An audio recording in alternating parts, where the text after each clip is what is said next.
Siemanko, pozdrawiam serdecznie z Tunis, czyli stolicy Tunezji. 126 kraj, który odwiedziłem ze 193 Organizacji Narodów Zjednoczonych. Tunezja jest jak na razie ostatnim krajem w tym roku afrykańskim, którym zwiedzam. Już pojutrze lecę na Alaskę. Zmieniam zdecydowanie temperaturę z tej gorącej afrykańskiej temperatury do tej zimnej. Ale szczerze, nie mogę się doczekać. Kolejny z moich genialnych pomysłów. 25 minut mówię, dobra, przejdę się. Idę do La Marsa. W ogóle mój hotel też jest w La Marsa, ale na zadupiu La Marsa tak naprawdę. Tutaj jestem i przy plaży, znaczy idę w stronę plaży i centrum tej dzielnicy. I też naprawdę bardzo jest piękna. Zaraz Wam pokażę. Chciałem zobaczyć, miało być to ładne miejsce. Bo jest niby jakiś punkt widokowy taki. No ale czy to jest ładne miejsce? No nie bardzo.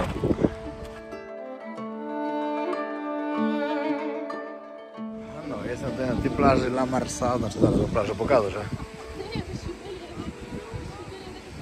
chciałem zobaczyć, co to za rozwalony budynek. Ale nic ciekawego. No, plaża ogólnie tutaj jest La Marsa. Powiem Wam, że dzielnica naprawdę bardzo fajna, ładna. Ale plaża szału nie robi, ani trochę. No, wróciłem na chwilę do hotelu. Troszkę tu się zrelaksować przy basenie, trochę skorzystać z tego. A później jeszcze gdzieś dalej jadę. Coś Wam pokazać. Na jaki plan przed chwilą wpadłem. Wow. Znaczy wpadłem i już go zrealizowałem. Tak powiem. Ale nie mogę Wam go zdradzić. Na razie. Znaczy tak. Jeśli ktoś obserwuje mnie na Instagramie, oczywiście serdecznie zapraszam na mojego Instagrama, tak samo na mojego Facebooka. Instagram to Podróże Wojownika YouTube, Facebook Podróże Wojownika, to jest fanpage, plus TikTok, też Podróże Wojownika. To już mógł widzieć, co wymyśliłem na końcówkę października. Ale to będzie mocne, ale to się spodoba ludziom. I przede wszystkim mi. Ja liderz. Lubię wpadać na fajne pomysły. Nie no, wiecie co? Szok. Hotel 5 gwiazdek w Tunezji, nie? Idę do nich, mówię, że chciałbym wodę, bo 2 dni mi już wody nie dali do pokoju. Oni mówią tak, woda tylko była w pierwszy dzień. Ja tak słucham. Mówię, co? To ja dostanę wodę do pokoju? Nie, to tylko w pierwszy dzień dajemy. Ja mówię, to jest 5 gwiazdek hotel, a wy nie dajecie wody do pokoju? No tak wygląda 5 gwiazdek w Tunezji. Kolejny dzień zaczynam tak. Trening. Później trzeba spakować, bo muszę zrobić check-out. I lecę zwiedzać dalej. A dzisiaj w nocy lecę na Alaskę. Trzeba zacząć się pakować i przede wszystkim mam dzisiaj długi lot. Muszę sobie do samolotu wziąć sen wojownika. Powiem Wam, że tak dobrze się po tym śpi. W ogóle to jest tak dobre na takiego jetlaka albo coś. Jestem zachwycony po prostu tym produktem. Jeszcze wiecie, spakowane fajnie tak, do kieszeni. Tabletki się nie rozwalają. Teraz byłem na siłowni, oczywiście witaminki, elektrolity zjedzone. No i za chwilę wziąć energię, żeby nagrać super odcinek jeszcze dla Was, Energia Wojownika. Polecam Wam serdecznie. Naprawdę będziecie zadowoleni. No i dobra, żeby nie było, że Wam pokazuję tylko jak pięknie tu jest i tak dalej. Oczywiście jest, bo to nie ma co zaprzeczyć. Pogoda jest trochę niepiękna, ale na to nie mam wpływu. To pokażę Wam jeszcze troszkę inne, bardziej lokalne takie dzielnice. Za mną kościół ortodoksyjny i gościu z giwerą przed tym. Ale to może nie, to może bardziej do banku stał. No w sumie trochę dziwne, żeby gościu kościoła ortodoksyjnego bronił z karabinem. Może być, oczywiście, nie powiem, że nie. Ale chyba nie. Teraz mam 2 takie miasta, które mnie naprawdę w Afryce niesamowicie zaskoczyły. No i jest to oczywiście Tunis, no bo tego się tutaj nie spodziewałem kompletnie, jak to wygląda. Na drugim takim jest oczywiście Kapsztad w RPA. Ja jak pojechałem do Kapsztadu, wyobraźcie sobie, przyjechałem tam z Afganistanu. to dla mnie to było miasto marzenie po prostu. A w ogóle sam Kapsztad jest piękny, no bo to trzeba przyznać. Kapsztad na pewno jest jednym z ulubionych moich miast na świecie, z takich dużych miast. Mam parę takich swoich ulubionych, no i na pewno Kapsztad też tam jest. Ale ja tam się czułem tak niesamowicie, wiecie, po tym Afganistanie, który mi zrył głowę. Dodatkowo tam już Polo na mnie czekał, trenowaliśmy sobie razem, zwiedzaliśmy. Wiecie, on tam był parę razy wcześniej, to on wiedział co, gdzie i jak. No. I to miasto też tak, tam się czułem jakbym był w Anglii po prostu. W jakimś angielskim mieście. Tylko dużo, dużo ładniejszym oczywiście.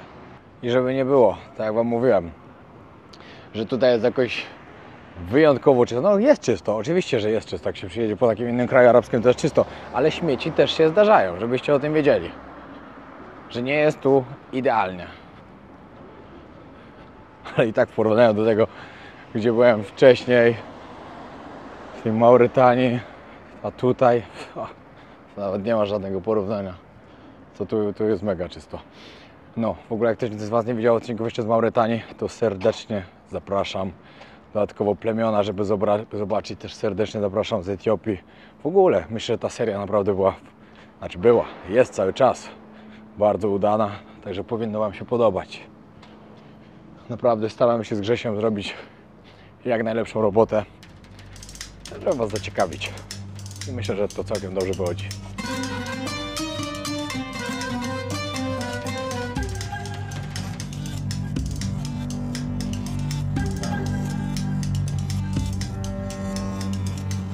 Jak ogląda mnie tutaj ktoś, kto mieszka, albo był, niekoniecznie mieszka, ale był albo mieszka w okolicy Vancouver, w Kanadzie, to proszę dajcie znać, co zobaczyć takiego niestandardowego, co nie znajdę po prostu wszędzie, że mogę to zobaczyć. Jeśli ktoś ma z Was jakieś takie tipy, które fajne mógł pokazać moim obserwującym, dajcie znać.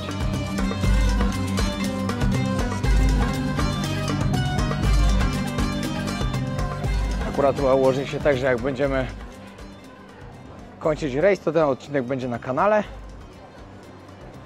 Chyba tak. I mamy zamiar zostać parę dni w Vancouver właśnie. Fajnie, jakby ktoś tam z Was coś ciekawego podpowiedział.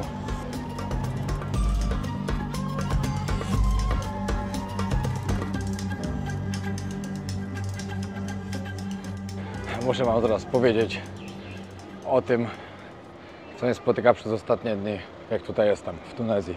Od 3 dni normalnie jestem smutny. I się zastanawiałem, dlaczego jestem smutny. Przecież takie fajne rzeczy przeżyłem. Jestem w spoko miejscu, nie ma co narzekać. Co jest grane? Wiecie, nic mi się nie chce totalnie i tak dalej. I dzisiaj po prostu to zrozumiałem. Mi brakuje impulsów. Przez ostatni miesiąc praktycznie codziennie się coś działo. Były jakieś, wiecie, szalone miejsca, były plemiona, była Erytrea, wiecie, północ Kenii tam, było brudna Mauretania i no wiecie, no cały czas się coś działo, non-topper. I ja przyjechałem do tej Tunezji, tu jest tak normalnie, w miarę czysto, normalni ludzie, to w ogóle nie czuję się, jakbym był w Afryce. Mi po prostu zaczęło brakować impulsów, mi zaczęło brakować emocji, zaczęło brakować tej serotoniny, którą dostarczałem cały czas do swojego mózgu przez to, że cały czas się coś działo. I thank you so much. No i restauracja Istanbul. No i po prostu do tego doszedłem, że mi tego brakuje. A wiecie co najlepsze? Że jutro się znaczy znowu, jak się tylko, nie jutro, pojutrze. Jak się tylko zobaczę z Alą i wsiądziemy na statek na Alaskę. No, dzisiaj trochę posprawdzałem, ale tam będzie pięknie. Nie mogę się doczekać. No ale ja jestem mistrzem. Zjadłem w jakiejś gównianej restauracji, a tu wszedłem na ulicę teraz, gdzie jest jedna za drugą super restauracje. Ojej, będę musiał tu wrócić później. Co jak co, ale deszczu tu się nie spodziewałem w Tunezji. Serio. Poczekałem chwilę, żeby się ściemiło, znaczy jeszcze nie całkiem, ale już jest coraz lepiej. Żeby Wam pokazać jeszcze, jak miasto wygląda wieczorem. Bo wiadomo, to co jest dzień, ale wieczorem wiele miast nabiera dużo innych kolorów.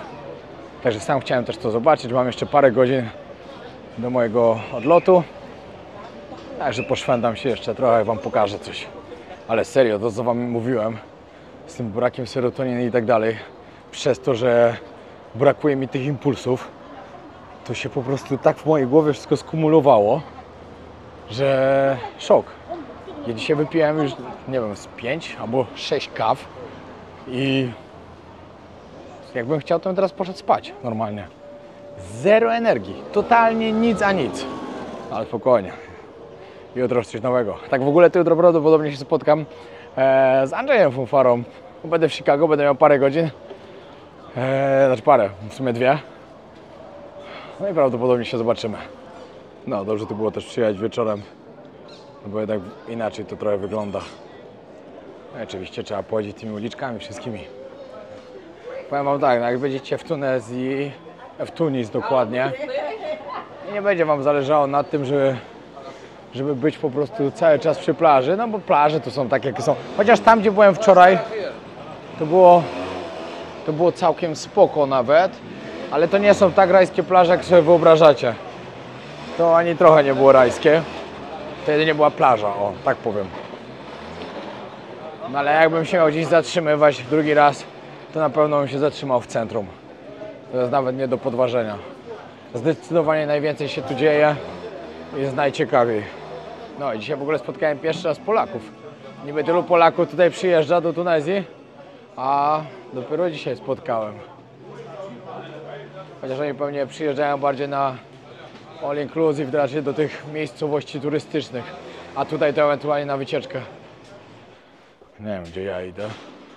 Myślałem, że wyjdę w jakimś miejscu takim, gdzie się coś dzieje. A widzę, że wychodzę, nie wiem w ogóle... Wychodzę, nie wiem gdzie. O, tak powiem. Aha, nie, tu już wszystko pozamykane po prostu. A, to jest ta ulica z jedzeniem. O, zobaczcie. Czyli to jest główna ulica, czy już wszystko zamknięte. To żebyście wiedzieli, że w Medynie pootwierane macie do 18 praktycznie wszystko. Jakoś nie wiem, jakoś, ale tutaj w tej Tunezji tego się tak na maksa bezpiecznie czuję. Przez to, że to jest taki kraj, który odwiedza tak bardzo dużo turystów. Jest taki trochę inny niż ta reszta w Afryce. Co tam jest? Chyba nic. Bo wszędzie to są koty. Wiadomo, kraj muzułmański są koty, a nie psy. Ale są naprawdę no, dziesiątki. Tak jak Mauretania, w której byłem wcześniej, nie uchodzi za bezpieczny kraj. No to tutaj za to chyba jest zupełnie na odwrót. Ale fajnie, żebym wiedział w ogóle, gdzie ja jestem. Tutaj ta Medyna to jest taki labirynt totalny, że myślę, że idę dobrze, a cały czas wychodzę w jakichś złych miejscach.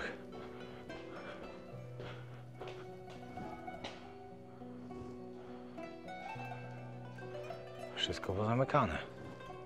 Gdzie mam iść? O, tu coś jest otwarte.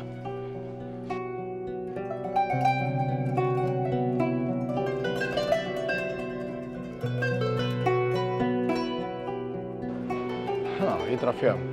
Jedno jest pewne, co muszę powiedzieć. Na pewno bardzo się cieszę, że przyjechałem do Tunis i trochę sobie odczarowałem w głowie to miasto. No bo prawda jest taka, że wcale nie miałem jakoś dobrej opinii po tym, co myślałem, bo nawet nie słyszałem, a myślałem w ogóle, że tu jest coś podobnego do Kairu i takie tam, a wcale tak nie jest.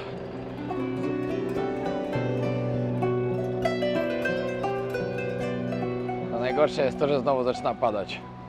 Kto by się spodziewał, że w Tunezji będzie padało? Bo ja na pewno nie. No i tak wieczorem wygląda ten deptak główny, który tutaj idzie, który prowadzi właśnie przez centrum do Medyny, Mediny, nie wiem jak to się mówi. Słowo Medina wymawia się jako Medina z akcentem na i. Medina w języku arabskim oznacza miasto lub stare miasto. W kontekście miast w krajach arabskich Medina odnosi się do historycznej, otoczonej murami części miasta, często z labiryntem wąskich uliczek, targowisk i tradycyjnych budowli. Nie chcę być chamem, ale przed chwilą Dziewczyna śpiewała tutaj. Tak strasznie fałszowała. Chciałem nagrać, ale stwierdziłem, że nie będę nagrywał. No patrzcie, ile tu ludzi siedzi wieczorami. Chociaż i tak się wszystko już zamyka, także nie wiem, do której te kawiarnie i restauracje są tu otwarte. No ale ludzi wszędzie pełno. Jeszcze chcę tylko iść w jedno miejsce, zobaczyć. Bo miała być tutaj... Znaczy jest, to jest już wydarzenie. No, w sumie pokazywali na zdjęciach, że bardzo ładnie tutaj wieczorem wygląda. W sumie im jestem bliżej, tym jest ładniej. Ale chyba ze złej strony jestem. To jest wieża zegorowa. Jak będziecie gdzieś w obojętnym którym miejscu się zatrzymywali na miejscu, pamiętajcie o tym, żeby jak będziecie chcieli przyjechać do centrum, jedźcie pod Clock Tower. Wy siedzicie dokładnie tutaj i macie do przejścia całą tą promenadę. I to jest w sumie takie najlepsze miejsce orientacyjne.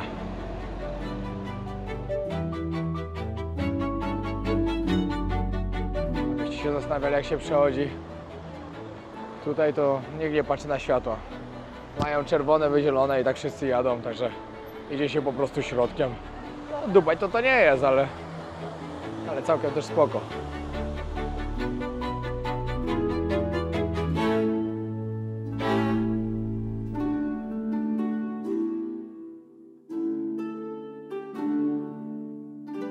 Kurczę, byłem w jednym teraz klubie tutaj, Bilioner się nazywa. Co z plaży widać, no, piękne miejsce po prostu. I powiedzieli mi, że zobaczcie, że mam mikrofon tu przymocowany. I powiedzieli, że no przyjść mogę, ale zakaz nagrywania w środku. Mówię, dlaczego? No nie wolno i tyle. No tak nie wolno, to nie wchodzę. No, jestem już na lotnisku. Airport de Tunis Cartagena. Wiecie dlaczego to się nazywa ta Cartagena? To kiedyś było państwo miasto, które nazywało się właśnie Cartagena, czy Cartagena. Lotnisko w Tunisie nosi nazwę Tunis Cartagena, Aeroport de Tunis Carthage. Nazwa pochodzi od starożytnego miasta Kartagina, które znajduje się w pobliżu współczesnego Tunisu. Lotnisko upamiętnia to ważne historyczne miasto, które było potężnym ośrodkiem w czasach antycznych, zanim zostało zniszczone przez Rzymian. A kierowca w ogóle mnie taksówki tak wysadził, nie będę przeklinał. Było, że jeść. W ogóle to wjechał pod zakaz i miał taką lipę, że akurat policja go zauważyła. I na sygnale za tą policją musiał, że pewnie mu się nie opłaciło jechać pod zakaz i bandacik. Jest 1:30, o 1:50 startujemy. No i najpierw do Niemiec, do Frankfurtu, tam parę godzin przerwy, no później Chicago.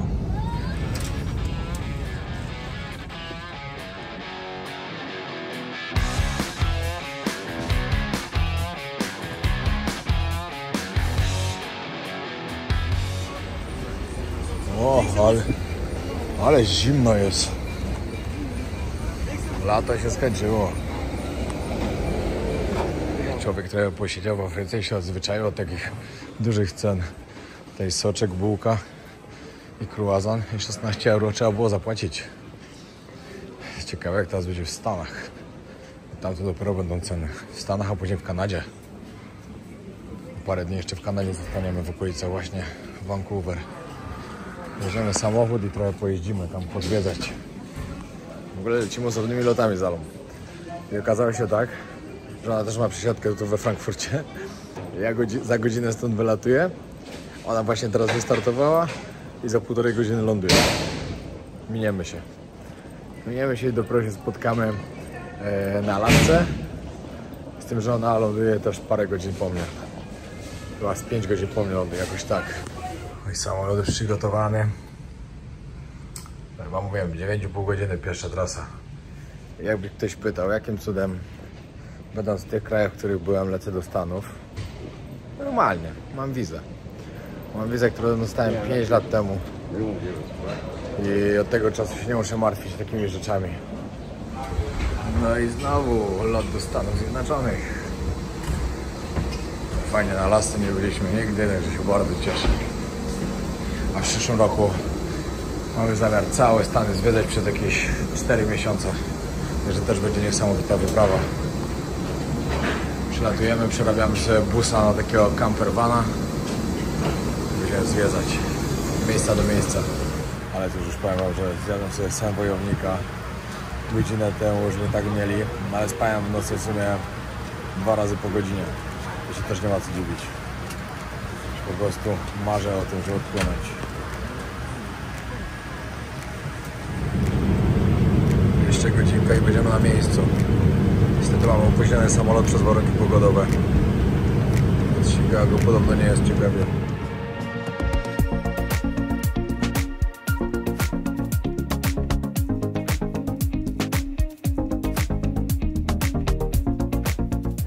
No, jesteśmy w Chicago. Pogoda koszmarna. Jesteśmy godzinę spóźnieni i nie wiem, czy w ogóle będzie mi się opłacało wychodzić. Zobaczymy, ile potrwa całe przejście przez kontrolę. No i znowu jestem w Stanach. Fajnie. Ciekawe teraz, jak szybko zajmie przejście przez odprawę. Zawsze jak latałem z Alą? Od razu. No problem. Zawsze jak latam sam? Do pokoju na przesłuchanie. Przeszukanie. No tak to wygląda. Wiecie, ja się liczę z tym, jak wyglądam, także jestem na to gotowy. Tylko szkoda, że zawsze czasu traci, no bo raz to było nawet 2 godziny tam siedziałem. Nie wiem, ilu z was wie, ale Chicago to jest w połowie polskie miasto. Połowa mieszkańców Chicago to są Polacy. Też 1 milion albo 1,5 miliona Polaków. To jest po prostu szok. Wszędzie polskie sklepy, dzielnica. Dodatkowo możecie... O, czekajcie, muszę przejść. No i tak, przesłuchanie miałem, trzymali miałem przesłuchanie, ale bardzo miły pan. Tyle, że straciłem w sumie 2 godziny, miałem się spotkać z Andrzejem Fonfarą, no i nie spotkam się, bo już teraz nie zdążę. Także jadę na swój terminal i tam gdzieś sobie pójdę po prostu zjeść jakiś obiad. No i tak wam mówię, jak mam z Alą, jak z Alą przylatuję, nie ma problemu, proszę, zapraszamy, witamy w Ameryce. Witamy w USA. Przylatuję sam, za każdym razem. To my z panem jeszcze musimy porozmawiać. No i 1000 pytań, ale bardziej gościu był zainteresowany tym, co robię, niż wiecie, niż żeby mnie na czymś przypadkiem przyłapać, żebym się zestresował, bo coś, ale wiadomo, nie ma nad czym, ale sam fakt. No, w ogóle sprawdziłem, że wizę mam jednak do 2027 tylko, czyli jeszcze 3 lata tylko. A, tylko i nie tylko, w sumie bardzo dużo, bardzo długo, ale pogoda jest tu okropna. Pada i zimno. Dlatego w przyszłym roku, jak będziemy zwiedzać Stany, to musimy obowiązkowo z Alą być w Chicago jeszcze jak będzie lato. Byłem w Chicago tylko w zimie w sumie, a w lato na pewno jest super. No, musiałem z 5. terminala przyjechać na 2 i powiem wam, bardzo fajnie to tutaj jest rozwiązane. Bardzo łatwo przede wszystkim. Ale ja lubię ten klimacik amerykańskich knajp. Właśnie byłem burgerka zjeść, koronki się napić. Oczywiście w telewizji amerykański football akurat leci z jednej strony NBA, z drugiej... A nie, to kobieca koszykówka, ale tutaj amerykański football. Welcome to Chicago. Kawka ze Starbucksa. Szczerze, nie lubię jej. Nie smakuje mi. No i tutaj mam napisane jeszcze za 19 minut zaczyna się boarding. Anharash. Nie wiem, jak to się wymuje. No i później muszę czekać jeszcze. Znaczy nie, w sumie nie będę czekał. Nie będę czekał, tylko wezmę, pojadę do hotelu, odbiorę pokój i wrócę się po ale. No, zrobię taką niespodziankę.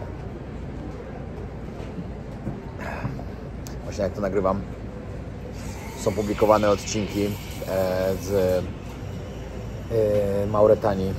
Powiem wam, że jestem w takim mocnym szoku, jak wam się spodobały te odcinki. Ja tu byłem załamany tą Mauretanią. Ja tu chciałem już stamtąd wyjechać, bo tam był taki sywy brud. Ale znalazłem tematy, które są interesujące i tak dalej. I będę się starał teraz więcej takie rzeczy robić właśnie. Żeby wam takie fajne ciekawostki ze świata przedstawiać, żebyście mogli trochę więcej poznać różnych rzeczy ze świata. Bo widzę, że wam się to podoba. Także już wiem po prostu, w którym kierunku musi iść ten kanał.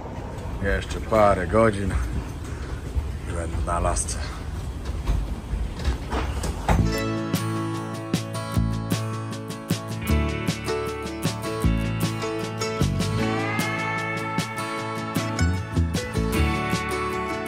Alaska jest największym stanem USA. Co ciekawe, ma ona więcej linii brzegowej niż wszystkie pozostałe stany USA razem wzięte. W stolicy stanu, Juneau, nie ma dróg dojazdowych. Można się tam dostać jedynie drogą powietrzną lub wodną. Latem w niektórych regionach Alaski słońce nigdy nie zachodzi, co oznacza, że przez kilka tygodni można doświadczyć zjawiska białych nocy. No i jestem na Alasce. Trzeba się przebrać, bo ludzie na mnie jak na wariata patrzą. Że krótkie spodenki. Ale czekajcie, w sumie widzę, że tu pan też. Dobra, nie jestem jedyny. Moi drodzy, to tak. 2,5 godziny lecieć do Frankfurtu. 3 godziny przerwy. Później 8,5 godziny do Chicago. Miało być 7,5, było 8,5. 5 godzin przerwy. I później kolejne 6,5 tutaj. I jestem na Alasce. Alaska. Siać, prawdziwy. Mam nadzieję, że takiego raziowego to zobaczę. Normalnie jestem pojarany, jak nie wiem, że tu jestem. W ogóle super to lotnisko jest zrobione. Podoba mi się. Jest taki klimacik. O, jest tu napisana cała historia Alaski, ale to wam troszkę więcej opowiadam. Pierwsi ludzie. Ciekawe, ale to wszystko wam jutro powiem, bo to będzie naprawdę ciekawe. Nie wiem, czy wiecie, ale Alaska kiedyś należała do Rosji. Rosja ją sprzedała Ameryce. Sius swojego Polaska.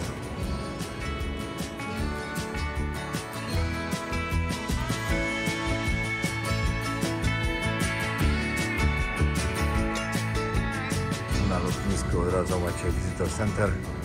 Można sobie wziąć różne lotki. No, how big is Alaska?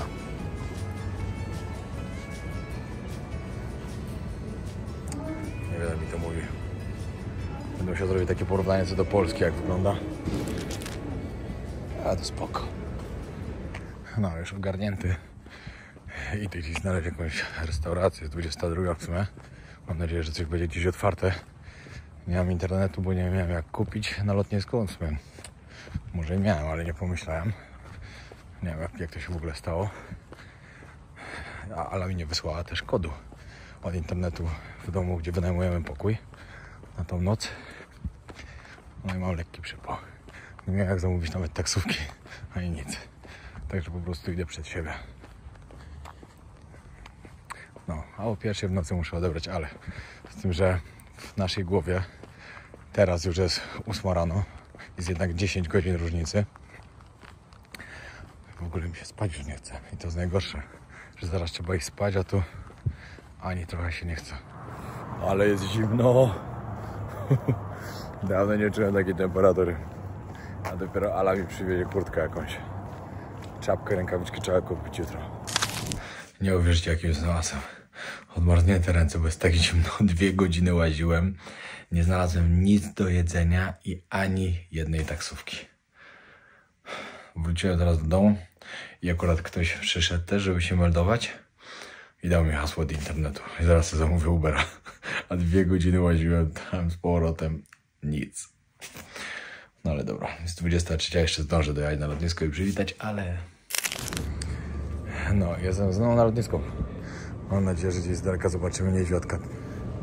Ale pewnie się nie spodziewa, że przyjadę, bo... No bo pierwszej ląduję. Powinien się będę spał, ale w sumie z drugiej strony to jest logiczne, że przyjadę. Nie widzieliśmy się miesiąc czasu.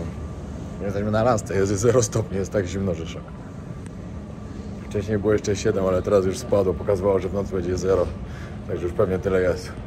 Ale się załatwiłem, przyjechałem sobie specjalnie z godzinkę, w sumie no godzinę wcześniej, ponad godzinę, żeby sobie jeszcze coś zjeść, bo od w sumie ponad 10 godzin albo 11 nic nie jadłem. Jestem strasznie głodny.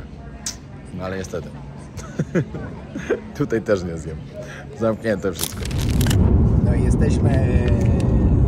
Wiecie, jak on mnie przestraszył? Ja normalnie, no bo ja w ogóle nie wiem, jakim sobie Piotrka nie zauważyłam. No jak Ala tak dobrze widzi na 110%. No. A byłam ile od Ciebie? 2 metry? No, z 1,5. No. Przeszło I nie koło zauważyłam. Jestem na schodach i Piotrek tak od tyłu mnie tak przytulił i ja już sobie zaczęłam przez tą milisekundę wyobrazić taki zboczeniec po prostu. Także moi drodzy, po tym odcinku zobaczycie jeszcze jeden odcinek, a później zaczynamy Alaskę i nie tylko. W ogóle tutaj takie fajne kierunki będą, że po prostu szok. Październik zapowiada się naprawdę bardzo świetnie. Także jeśli jeszcze nie subskrybujesz kanału, zostaw suba. Kończymy, bo jest trzecia czy druga? Druga 36. Pozdrawiamy, na razie.